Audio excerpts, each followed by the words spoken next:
It is the Flow Friday Night Sports Show, and hey, let's talk Western Eyre Netball. Of course, the country champs last week, as we know, and our next guest just did everything she possibly could to avoid bumping into me down there at, what used to be Etsa Park. What's it called these days? Reanna Freeman. What's going on?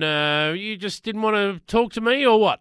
Look, truth be told, I'm a much better functional person when I'm coaching or have a job, but I went just as a mum and I was utterly useless. Had no idea what you were doing, did you? I didn't. I felt really lost all weekend. Well, I did get to see a few of the Western Eyre games. Saw the under-17s go at it there for a little while, and looking around for Reanna, couldn't find it. My mail is you were off partying with the KNC girls who'd won the seniors. Is that right? Look, I did run into them on the Sunday night after their A-grade win and had a bit of a chat, and most definitely enjoyed a beverage celebrating their win, that's for sure. How's the knee? Look, there's a reason I don't play netball anymore. That's because it's very broken, and apparently it doesn't like the dance floor either, so... Oh, fair enough. But look, let's talk about, rather than your weekend, let's talk about how the girls went, because they ran into some pretty stiff opposition. Mind you, when there's 100 teams going at it on the courts through, across all of the grades, there should be some stiff competition as well. Absolutely. Look, we'll start with the under-13s who were coached by Sarah Evans. And Carissa Wolford was the manageress. Such a beautiful bunch of girls here.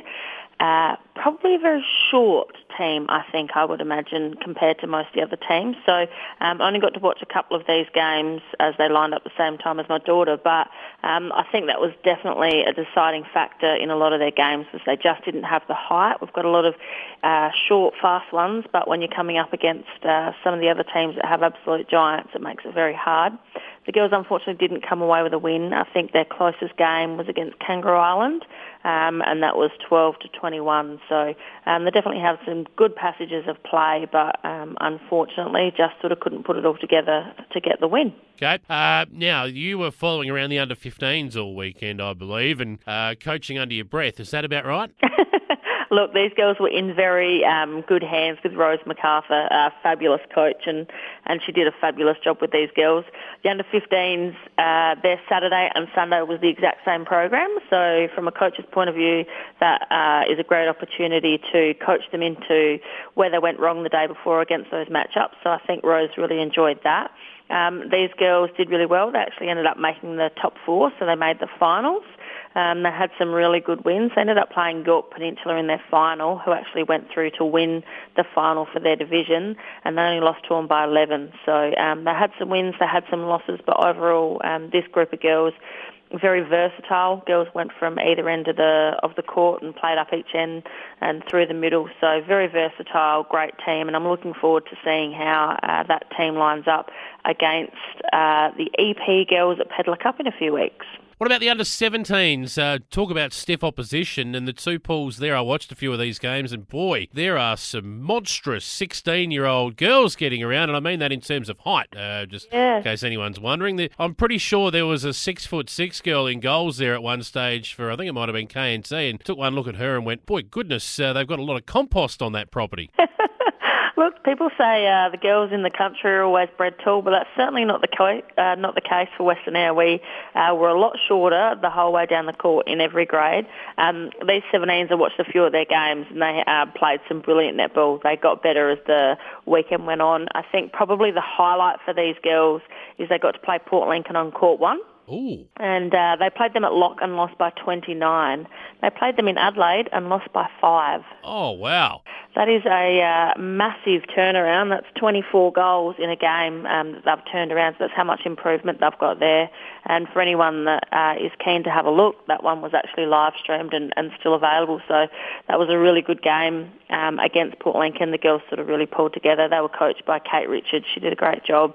The 17-year-olds is always a bit of a different grade to coach. They're always that little bit older and a little bit more independent, and it was just a fabulous group of girls, and I think a huge shout-out to all coaches, umpires, manageresses, and just everyone in general that had to put all that together. Well done, ladies. Fantastic weekend for Western Eyre. Back home now. Club matches to resume. What are we up to? Like round 8, I think. Halfway mark has passed us by.